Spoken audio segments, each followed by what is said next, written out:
Okay Manga, నేను చెప్పిందేది నీకు అర్థం కావట్లేదు. ఇప్పుడు నువ్వేం చేయాలనుకుంటున్నావు? మా ఊరు వెళ్ళిపోతాను మేడం. వెళ్ళి ఏం చేస్తావు? మా అమ్మ కోసం వెతుకుతాను. మీ అమ్మ ఎక్కడుందని వెతుకుతావు? తెలీదు మేడం.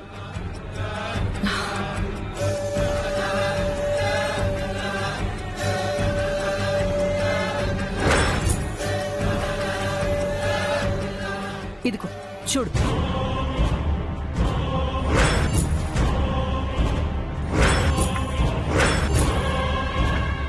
మీ అమ్మ కోసం నిన్ననే పేపర్ ప్రకటనిచ్చాను. ఆచూకీ చెప్పిన వారికి 10 లక్షలు బహుమతి ఇస్తానని చెప్పాను. కింద నీ ఫోన్ నెంబరే ఇచ్చాను. మీ అమ్మ ఎక్కడున్నా నీకే ఫోన్ చేస్తుంది, లేదా మీ అమ్మని చూసిన వాళ్ళు ఫోన్ చేస్తారు.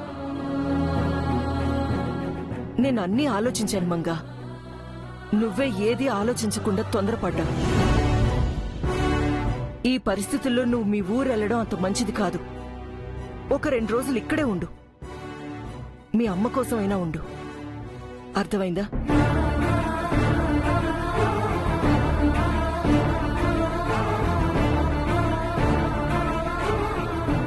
వెళ్ళి రెస్ట్ తీసుకో. నువ్వు బాగా డిస్టర్బ్ అయినట్టున్నా. కాసేపు నిద్రపో. వెళ్ళు.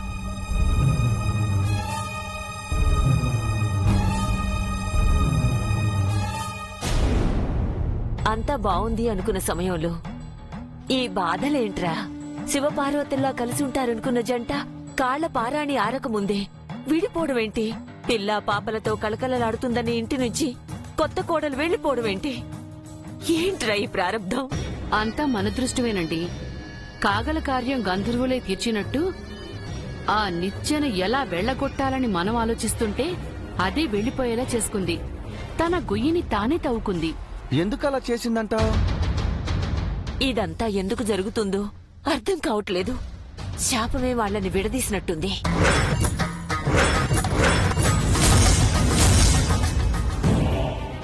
అదే మనకి వరమైంది. మన ప్రమేయం లేకుండా, మన చేతులకి మట్టి అంటకుండా గెలుపు సొంతమైంది. కానీ జై నిత్యాల ఎడబాటు శాశ్వతం కాదేమో. శాశ్వతం కాకూడదు జనార్దన్. ఎలాగైనా వాళ్ళని మళ్ళీ కలపాలి. ఎట్టి పరిస్థితుల్లో వాళ్ళిద్దరూ కలవకూడదు. కలవకుండా ఎక్కడికి పోతారమ్మా? చిన్న చిన్న మనస్పర్ధలకే విడిపోతారా? జై మనసు విరిగిపోయింది. అది మళ్ళీ అతుక్కోకుండా చెయ్యాలి. జైకి నిత్తికి మధ్యలో మన అమ్మాయిని తీసుకురావాలి. మన స్వప్నకు జైకి పెళ్లి చెయ్యాలండి. కానీ జై మన మాట వింటాడంటావా? వినేలా చేద్దాం అమ్మమ్మ. జై మీ మాట నా మాట వినకుండా పోతాడా? కోపం చల్లారాక జైకి నచ్చ చెప్పి నిత్యకు 4 మంచి మాటలు చెప్పి ఇద్దరినీ కలుపుదాం. నాకు భయమేస్తోంది జనార్దన్. దేవుడేం చేస్తాడోనని బెంగగా ఉంది. భయపడితే పని జరగదండి. జై వద్దని తానంతట తానే చెప్పింది. అలాంటి ఆడదాన్ని ఆత్మాభిమానం ఉన్న ఏ మొగాడు ఏలుకోడు. ఊరుకో చంద్రిక, నువ్వెన్నిసార్లు నా మొక్కం మీద నువ్వు అక్కర్లేదని చెప్పినా నేనెప్పుడైనా నిన్ను వదిలిపెట్టి వెళ్ళిపోయానా? నా మేనలుడు మీలా తాడు బొంగరం లేనివాడు కాదు. తన కాళ్లపై సొంతంగా నిలబడ్డవాడు. సిగ్గు, శరం, మానం, అభిమానం అన్నీ ఉన్నవాడు. ఆ నిత్య వాళ్ళమ్మ ఇద్దరు తిరిగొచ్చి కాళ్లు గడ్డం పట్టుకున్నా క్షమించడు. టైం చూసి స్వప్నని పిలిపిద్దాం. అదే మన ప్లాన్. అర్థమైంది.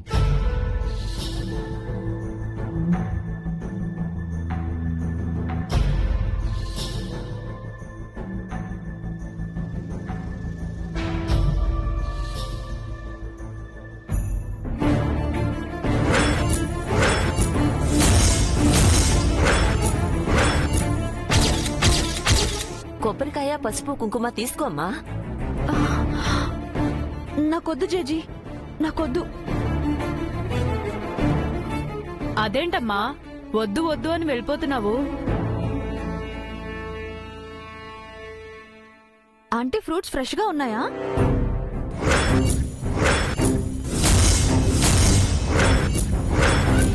ఏంటమ్మా ఒక్కదానివే షాప్కొచ్చావే? చెప్పుంటే ఇద్దరం కలిసే వచ్చేవాళ్ళం కదా. చాలా ఫ్రెష్ గా ఉన్నాయమ్మా, తీసుకోమ్మా. బిల్ ఎంత అయిందండి?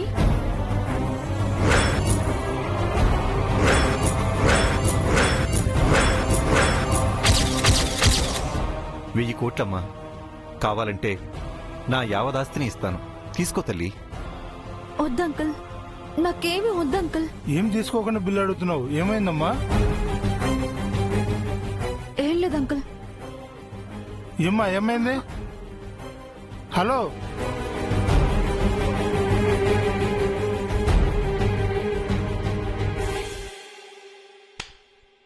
సారీ.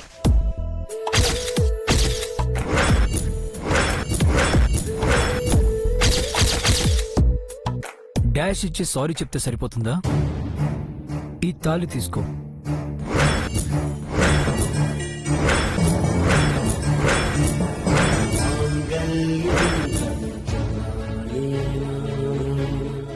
వద్దండి, నాకొద్దండి. ఏంటొద్దమ్మా, కళ్ళు నెత్తిరి పెట్టుకుని నడుస్తున్నావా? పొద్దున్న ఎవరి మొహం చూచానేంటో. పోమ్మా పో. హలో చెప్పరా. కొబ్బరికాయ, పసుపు, కుంకుమ తీసుకోమ్మా. ఏంటమ్మా ఒక్కదానివే షాప్కొచ్చావే? నా యావదాస్తిని ఇస్తాను. తీసుకో తల్లి. డాష్ ఇచ్చి సారీ చెప్తే సరిపోతుందా? ఈ తాళి తీసుకో.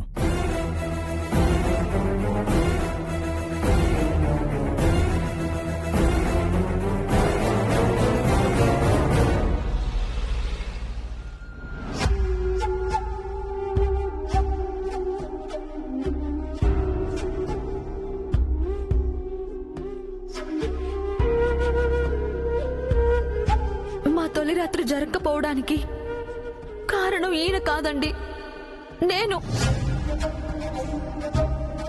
ఇన్ని ప్రేమించి పెళ్లి చేసుకోలేదు, ఇష్టపడి తాళి కట్టించుకోలేదు.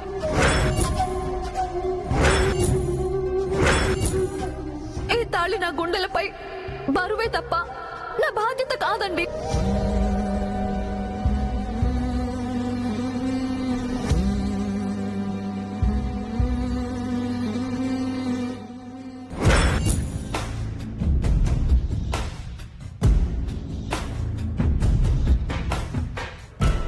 సార్, మేడం గారిని తలుచుకుని బాధపడుతున్నారా? లేచారి, ఆ డెవిల్ని మర్చిపోవడానికి ప్రయత్నిస్తున్నాను. అయ్యో, అలా అనకండి సార్. మేడం గారు చాలా మంచివారండి. ఇంత జరిగినా ఇంకా తన్నే వెనకేసుకొస్తున్నావు చరి. ఇన్నాళ్ళు నేను కూడా సపోర్ట్ చేశాను. చివరికి నా గత ఏమైంది? అందరి ముందు తను ఏముందో విన్నావు కదా. మేడం గారు అలా ఎందుకన్నారో తెలియదు కానీ ఆ మాటల వెనక ఏదో బలమైన కారణం ఉండే ఉంటుంది సార్. ఉంది చారి. ఆ కాజ్ ఏంటో తెలుసా? నన్ను తొక్కేయటం. బిజినెస్ లో నేను నెంబర్ 1 కాకుండా నన్ను పాతాళంలోకి పడేయడం. సార్, అవును చారి. ఆ తల్లి కూతుళ్ళు చాలా తెలివిగా కుట్ర చేశారు. నేను ఎదగకుండా అనగదొక్కారు. నన్ను చావు దెబ్బతీశారు. అలా ఎందుకు అనుకుంటున్నారు సార్? ఆలోచిస్తుంటే వాళ్ళ ప్లాన్ అర్థమవుతుంది చారి. పెళ్లి పేరుతో ఆంటీ, ప్రేమ పేరుతో నిత్య నన్ను మోసం చేశారు. ఇది కంప్లీట్ గా కార్పొరేట్ కుట్ర. నొప్పి తెలియకుండా తడిగుడ్డతో గొంతుకొశారు. మీరు అపార్థం చేసుకుంటున్నారు సార్. మేడం గారు మిమ్మల్ని ఎంతగా ప్రేమిస్తున్నారో నేను ఎన్నోసార్లు చూశాను. మేడం గారు ఎలాంటివారో మీకు తెలుసు. అదంతా మాయచారి. అది తను నన్ను నమ్మించడానికి చేసిన కనికట్టు. తను చెప్పిన ప్రతి మాట అబద్ధం, ప్రతి పని మోసం. అంత ప్లాంట్ గా చేసింది. ఆహా, నేను నమ్మను సార్. నువ్వేంటి? ఈ రోజు వరకు నాకే నమ్మబుద్ధి కాలేదు. అంతలా మనల్ని మాయ చేసింది. మన ఆలోచనల్ని ఆక్యుపై చేసింది. మనకే తెలియకుండా మన కళ్ళల్ని ధ్వంసం చేసింది. ఒక ఎర్త్క్వేక్ లా, ఒక సునామీలా మనల్ని ముంచేసింది. తనొక ప్రణయం అనుకున్న చారి కాదు, తనొక ప్రళయం. ఇంతవరకు ఆడవారి ప్రేమలో పడిన మోసపోయిన మొగాళ్లు దేవదాసులవుతుంటే పిచ్చోళ్ళు అనుకున్నాను. కానీ ఇప్పుడు నేనే పిచ్చోడ్నయ్యాను. గుడ్డిగా తన్ని నమ్మి పిచ్చోళ్ళ తన వెంటపడి చివరికి ఇదిగో ఒంటరిగా మిగిలిపోయాను. ప్రతి మొగాడి విద్య వెనుక ఒక ఆడది ఉంటుందని ఎంతవరకు నిజమో తెలియదు, కానీ ప్రతి మొగాడి పతనం వెనుక ఒక ఆడది ఖచ్చితంగా ఉంటుంది చారి. అది నా విషయంలో మళ్ళీ ప్రూవ్ అయింది. ఒక మొగాడి వెనుక ఆడది ఉంటే సక్సెస్ వస్తుందో లేదో తెలియదు, కానీ ఆడదాని వెనుక మొగాడు పడితే ఫెయిల్యూరే వస్తుంది. అందుకే నిత్యని వదిలించుకొని వచ్చాను చారి. తన జ్ఞాపకాలు మొత్తాన్ని సమూలంగా తుడిచివేస్తున్నాను. తన రూపం, తన పేరు, అన్ని మర్చిపోతాను. ఇక నాకు ఆ గోల్ వద్దు. నా గోల్ కావాలి. నేను బిజినెస్ లో నెంబర్ 1 కావాలి. నేను బిజీ కావాలి. నా టైం మొత్తం తీసుకో. ప్రతి మినిట్, ఎవ్రీ సెకండ్ వేస్ట్ కాకుండా నా టార్గెట్ కోసం ఇన్వెస్ట్ చేయి. ఏ డీల్ ని వదలదు. మనకి చేతనైంది వల్లకంది కూడా ప్లాన్ చేయి. నేను మళ్ళీ నిలబడాలి. నిలిచి గెలవాలి చారి. వాళ్ళ మామ్ ని నేను క్రాస్ చేయకూడదని నిత్య నాపై రివెంజ్ తీర్చుకుంది. నేను ఆన్సర్ చెప్పాలి చారి. ఆ సూర్యుడేనా నిద్రపోతాడేమో కానీ ఎప్పటికీ నేను నిద్రపోను, అలసిపోను. నేను మళ్ళీ టేకాఫ్ అవ్వడానికి నా రన్వే రెడీ చేచారి. పడిపోయిన నేను పైకి ఎగరడానికి, రాకెట్లా దూసుకెళ్లడానికి లాంచింగ్ ప్యాడ్ రెడీ చేయి. సూర్యదేవర జై సూర్య ఈ పేరు మళ్ళీ రీసౌండ్ వినిపించాలి.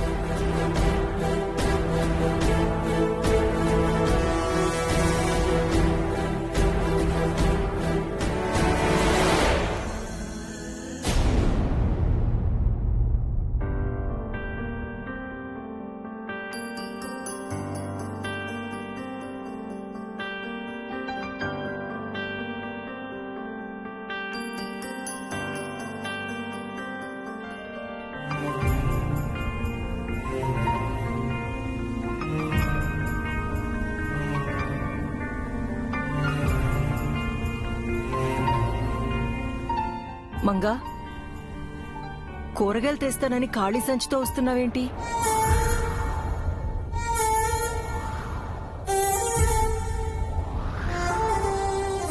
ఏమైంది?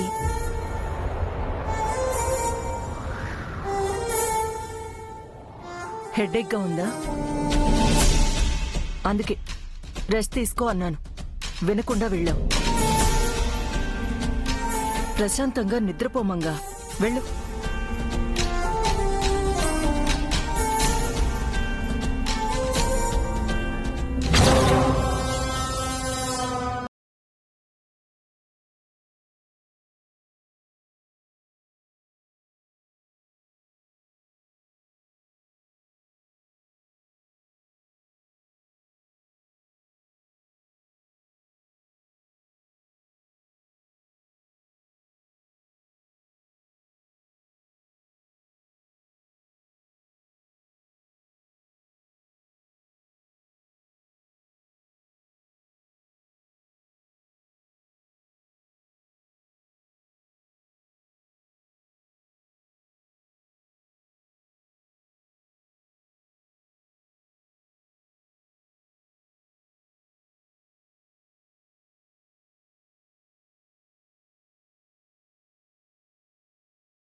ఓయ్, ఏంటలా చూస్తున్నావు? ఓ, నేనిక్కడ ఏంటానా? నువ్వెక్కడుంటే నేను అక్కడే. నువ్వు నన్ను వదిలిపెట్టినా నేను నిన్ను వదిలిపెట్టను. నువ్వు పడుకుంటే పరుపునవుతాను, నీ తల కింద దిండునవుతాను. నీకు చలి వేస్తే వెచ్చటి దుప్పటినవుతాను.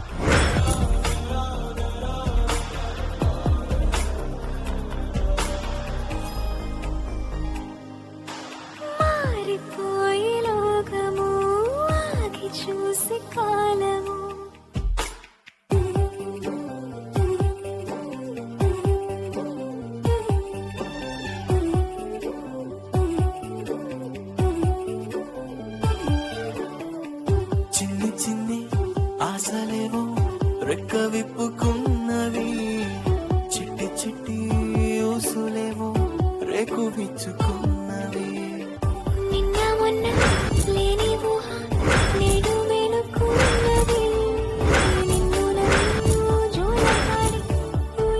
ఏంటి, నేను నీ పక్కన లేను అనుకుంటున్నావా?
ఎందుకు భయం? నేనుండగా నువ్వెక్కడా పడిపోవు. నా చేతులు నిన్ను భద్రంగా పట్టుకుంటే నీకెప్పటికీ ఏమీ కానివ్వనని ఎప్పుడూ నాకు నేను హామీ ఇచ్చుకున్నాను. చిన్ని చిన్ని ఆశలేవో రెక్క విప్పుకున్నవి, చిట్టి చిట్టి ఊసులేవో రేకు విచ్చుకున్నవి.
నమ్మక తప్పని నిజమైన నువ్విగా రావని చెబుతున్నా, ఎందుకు వినదో నామది ఎప్పుడైనా.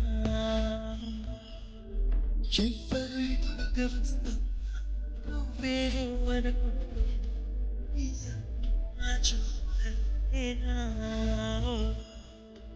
ఎందరితో కలిసున్నా నేనుంటడిగానే ఉన్నా, నువ్వది ఏకాంత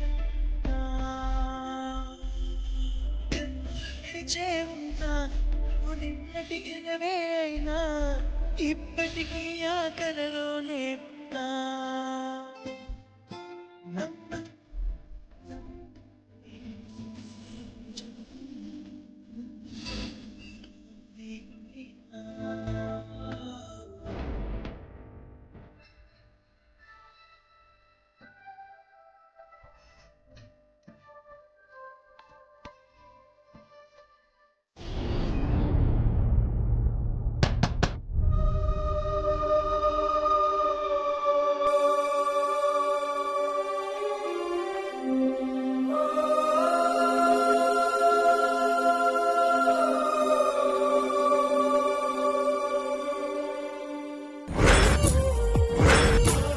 గుడ్ మార్నింగ్.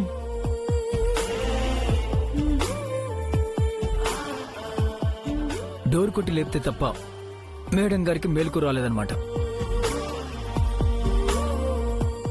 ఏంటమ్మా, నేనేదో కోపంలో నేను ఇక్కడ వదిలేసి వెళ్ళిపోతే ఇక్కడే ఉండిపోతావా? మన ఇంటికి రావా?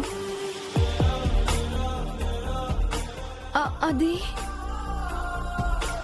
అది మన పెళ్ళయ్యాక కాదు మన పరిచయం అయ్యాక ఎప్పుడైనా ఒకరినొకరు చూసుకోకుండా ఇంత టైం ఉన్నామా? మనం విడిగా ఉండి 24 అవర్స్ అయింది. ఈ 24 గంటల్లో ఒక్కసారి నేను నీకు గుర్తు రాలేదా? కనీసం కాల్ కూడా చేయలేదు. నీ నుంచి కబురొస్తుందని నిన్నంతా వెయిట్ చేసి చేసి ఆగలేక, నిన్ను చూడకుండా ఉండలేక పొద్దున్న లేచి నేనే వచ్చాను. ఏ, నీకు నన్ను చూడాలనిపించలేదా? నాతో మాట్లాడాలనిపించలేదా? అప్పుడే నన్ను మర్చిపోయావా? నన్ను పర్మనెంట్ గా వదిలించుకోవాలనుకుంటున్నావా? అయినా అంత తప్పు నేనేం చేశాను? తప్పు చేసింది నువ్వు. మా వాళ్ళందరి మధ్య నాపై నీకు ఇష్టం లేదని, ప్రేమ లేదని అనేసావు. నన్ను బలవంతంగా పెళ్లి చేసుకున్నానన్నావు. కలిసి కాపురం చేయటం కష్టమన్నావు. నాకు చాలా బాధేసింది. కలిసి కాపురం చేయటం కష్టమన్నావు. నాకు చాలా బాధేసింది.